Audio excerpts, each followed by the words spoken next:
हाँ तो वही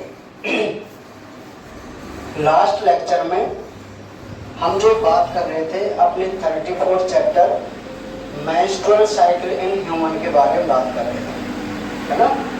यानी कि मानव में आर्तव चक्र के बारे में बात कर रहे थे। तो एक बार मैं इसको दोबारा से फास्ट रिवाइज करा देता हूँ यहीं पर। अभी हमारा वही चैप्टर चल रहा है, ठीक है। तो देखिए आवर्तक चक्र की क्या थी भाई, 4 फेज, 4 प्रावस्थाएं थी। पहली जो प्रावस्था थी वह थी रज प्रावस्था, यहां मैं नाम डाल देता हूं आवर्तक चक्र, ठीक है। तो पहली जो प्रावस्था थी वो रज प्रावस्था थी। सेकंड जो थी वो पुटकीय, थर्ड अंडोत्सर्ग, और जो फोर्थ थी वो थी पश्च अंडोत्सर्ग, ठीक है।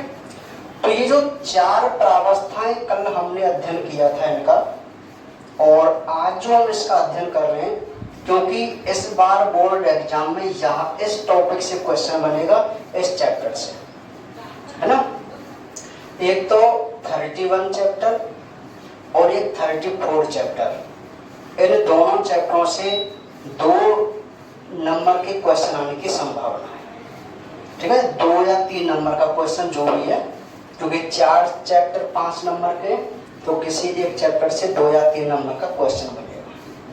अब यहीं पर मैं आपको बता दूं कि रज प्रावस्था के बारे में आप सभी जानते हैं कि शरीर में जब एस्ट्रोजन प्रोजेस्टेरोन हार्मोन की क्या हो जाती है, कमी, तो कमी होने से क्या था भैया, एंडोमेट्रियम परत झड़ जाती है। इसे क्या कहते हैं, रज प्रावस्था कहते हैं।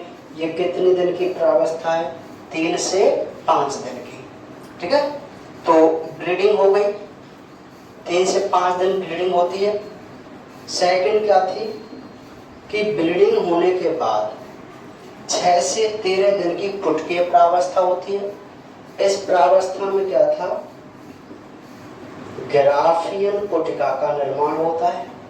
किसका निर्माण होता है, ग्राफियन पुटिका का। और ये जो ग्राफियन पुटिका होती है वो एस्ट्रोजन हार्मोन का क्या करती है, स्रावण।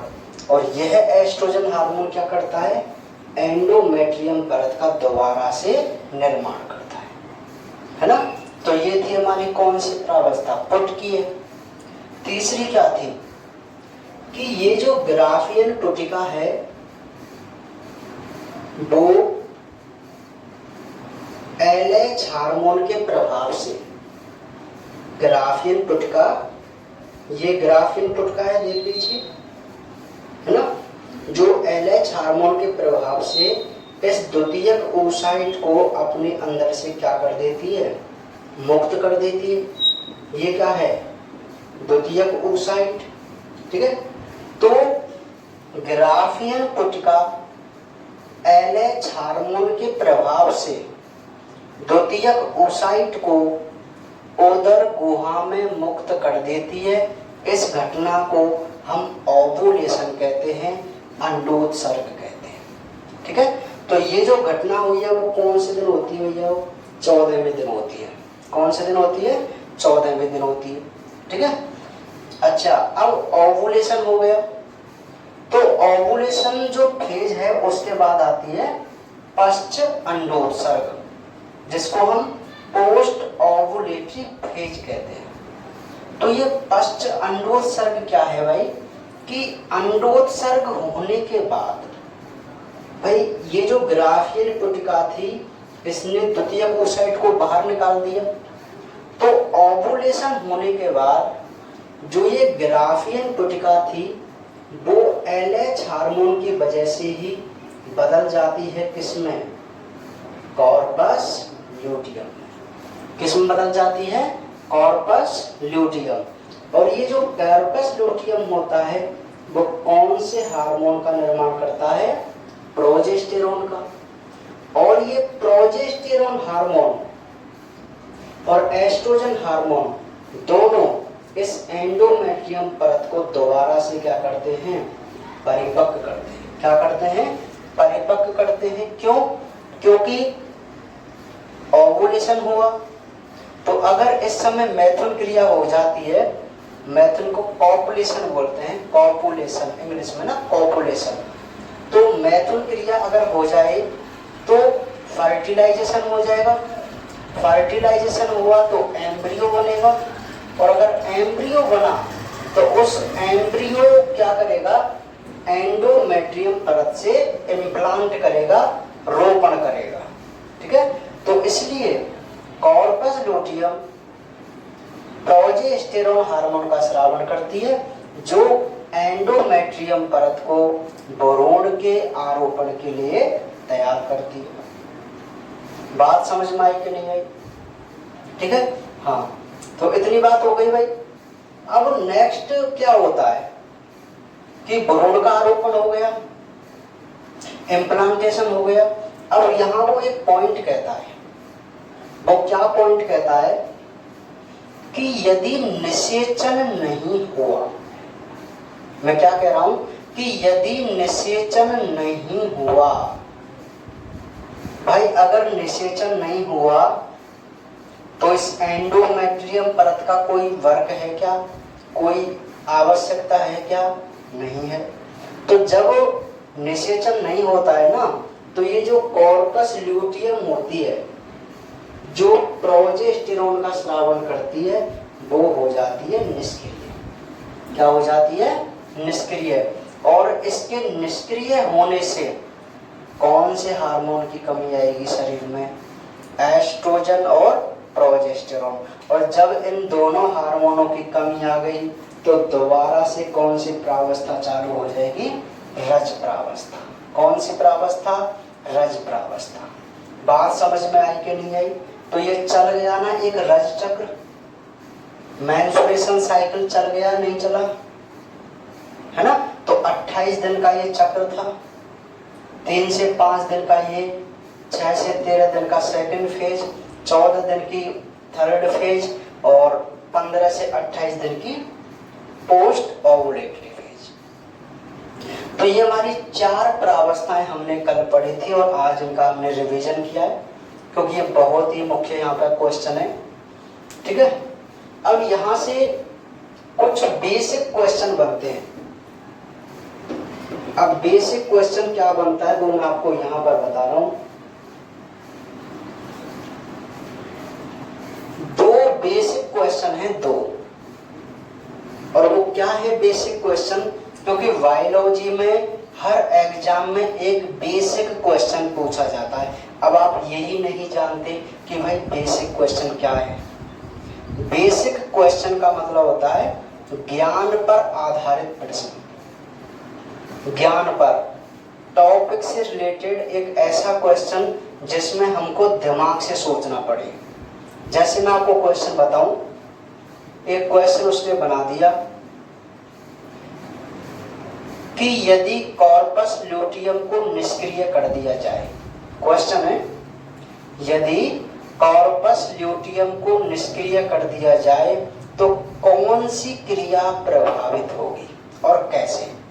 अब बात समझ में आ गई क्वेश्चन की? अभी तक ऐसा कोई बात ही नहीं पढ़ी थी हमने कि इससे ऐसा क्वेश्चन बनेगा, है? तो ये क्या है? ज्ञान पर आधारित क्वेश्चन है। लेकिन हमने क्या पढ़ रखा है? कॉर्पस ल्यूटियम का फंक्शन, कि भाई कॉर्पस ल्यूटियम क्या करता है ये हमको पता है ना? तो देखिए अब क्वेश्चन, अब आप दिमाग लगाएंगे कि यार अगर कॉर्पस ल्यूटियम को निष्क्रिय करते हैं तो क्या इफेक्ट पड़ेगा। तो आप पहले उसके फंक्शन पे जाइए ना, आपको उसका कार्य पता होना चाहिए। तो जो कॉर्पस ल्यूटियम है उसका काम क्या था? प्रोजेस्टेरॉन हार्मोन का निर्माण करना, स्रावन करना। और प्रोजेस्टेरॉन का क्या काम था? एंडोमेट्रियम को भ्रूण रोपण के लिए तैयार करना। अब बात समझ में आ रही है कुछ? हाँ, ये तो इसका फंक्शन है कॉर्पस ल्यूटियम का। लेकिन वो आपसे पूछ क्या रहा है कि यदि आप इस कॉर्पस ल्यूटियम को नष्ट कर दें तो कौन सी क्रिया प्रभावित होगी। तो आप सीधा सा आंसर देंगे ना कि यदि कॉर्पस ल्यूटियम को निष्क्रिय कर दिया जाए या नष्ट कर दिया जाए तो बोरोन का आरोपण नहीं होगा। बात समझ में आ गई। तो क्वेश्चन का आंसर पता चल गया आपको। ये क्वेश्चन कई बार पूछ लिए गए, ठीक है। हाँ, तो जो पिछला सिलेबस था उसमें भी यही क्वेश्चन बनता था इस टॉपिक से ना। तो समझ में आ गया। पहला क्वेश्चन आपसे यही पूछेगा कि कॉर्पस ल्यूटियम को निष्क्रिय कर दिया जाए तो क्या होगा या कौन सी क्रिया नहीं होगी। तो आप सीधा सा आंसर देंगे कि corpus luteum endometrium progesterone hormone का स्रावन करता है जो एंडोमेट्रियम को भ्रूण के आरोपण के लिए तैयार करता है। यदि इसको निष्क्रिय कर दिया जाए तो भ्रूण का आरोपण नहीं होगा। यह हमारा क्या रहेगा, आंसर रहेगा, ठीक है। चलिए, इसी प्रकार एक क्वेश्चन और है, छोटा सा बेसिक क्वेश्चन, जो हमारे 31 चैप्टर में है, 31वें पार्ट में। और वो क्या क्वेश्चन है भाई कि यदि शुक्राणु के एक्रोसोम को क्षतिग्रस्त कर दिया जाए। क्वेश्चन समझ में आ रहे हैं। यदि शुक्राणु के एक्रोसोम को क्षतिग्रस्त कर दिया जाए तो कौन सी क्रिया प्रभावित होगी। ये दो क्वेश्चन आप जरूर याद रखना, एक तो कॉर्पस ल्यूटियम का और एक एक्रोसोम का, है ना। तो एक्रोसोम, तो सबसे पहले आपको यह पता होना चाहिए ना कि एक्रोसोम का रोल क्या है। तो हम सभी जानते हैं कि एक्रोसोम जो होता है उसमें क्या होते हैं, एंजाइम होते हैं। और ये एंजाइम क्या करते हैं, अंडाणु का भेदन करते हैं। और अंडाणु का भेदन होता है तभी क्या होता है, निषेचन होता है। बात समझो मेरी कि 32 चैप्टर में मैंने स्टेप्स ऑफ फर्टिलाइजेशन आपको बताया था। निषेचन के पद, और निषेचन के पद में सेकंड पद था शुक्राणु का अंडाणु में प्रवेश, था ना, एंट्री ऑफ स्पर्म। तो वहां पर भी मैंने आपको बताया था कि एक्रोसोम कुछ एंजाइम रिलीज करता है जो अंडाणु की भित्ति को, भाई एक्रोसोम टोपिनुमा भाग है ना शुक्राणु का, है ना। तो ये क्या करता है, इस पे जो आवरण होता है द्वितीयक ओसाइट पर, जिसको हम अंड कह रहे हैं, वो कोरोना रेडिएटा का आवरण होता है जो कि एक कठोर आवरण है। तो शुक्राणु का जो एक्रोसोम होता है ना, वो ऐसे एंजाइम रिलीज करता है जो इस भित्ति को गला देते हैं।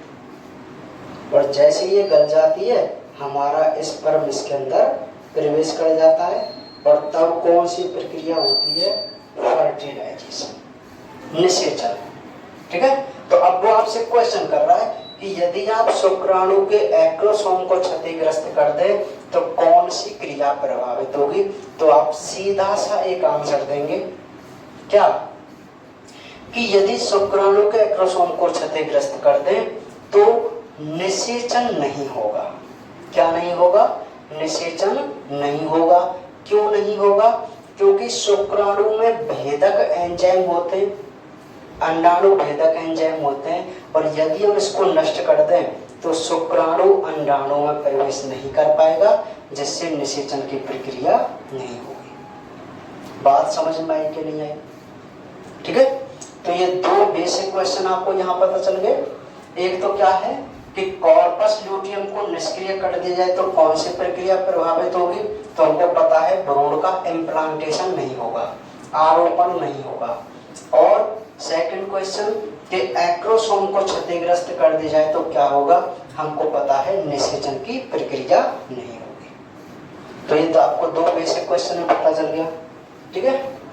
नेक्स्ट, अब ये तो जो टॉपिक है वो हमारे रज प्रावस्था की रज चक्र की 4 प्रावस्थाएं हैं, ठीक है। अब इसके बाद हम छोटी सी और बात करें